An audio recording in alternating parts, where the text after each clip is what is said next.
Attend பண்ணு. Hello சொல்லுங்க. சரியா கேக்கல மனோஜ், நான் வெளியே போய் பேசிட்டு வரேன். Excuse me. Super pass. Hello, யார் பேசுறது?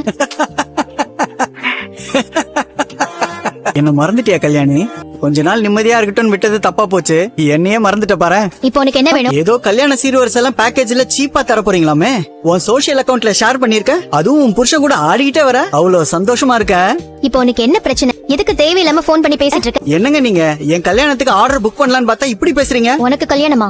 ஏன் நாங்கெல்லாம் கல்யாணம் பண்ண கூடாதா? சரி விடு, எனக்கு கொஞ்சம் பணம் வேணும். பணமா? என்ன விளையாடுறியா? விளையாடுறதா இருந்தா நான் ஏன் உங்ககிட்ட போன்ல பேச போறேன்? அதான் அட்ரஸ் இருக்கே. உன் புருஷன் கிட்ட நேரா வந்து உன் கதையை சொல்லி அவன் கையில பணம் வாங்கிக்க மாட்டானா? இங்க பாரு, நான் ஏற்கனவே ரொம்ப டென்ஷன்ல இருக்கேன். ஆமா, பின்ன எவ்வளவு பெரிய பொய்ய சொல்லி அவ்வளவு பெரிய குடும்பத்துல வாழ்ந்துட்டு இருக்க. டென்ஷன் இல்லாம இருக்குமா? உங்ககிட்ட எல்லாம் என்னால பேசிட்டு இருக்க முடியாது. நீ முதல்ல போனை வை. இல்ல, நான் கட் பண்ண போறது போன் இல்ல, உன் புருஷன் கூட வாழ்ற வாழ்க்கைய. பணம் கொடுத்தேன்னா நான் சைலண்ட் ஆயிடுவேன். இப்ப என்கிட்ட பணம் எதுவுமே இல்ல. அப்ப இனிமே உங்ககிட்ட பேசி பிரயோஜனம் இல்ல. நான் உன்னோட புருஷன் கிட்ட நேர்ல வந்து பேசிக்கிறேன். இப்போ உனக்கு என்னதான் வேணும்?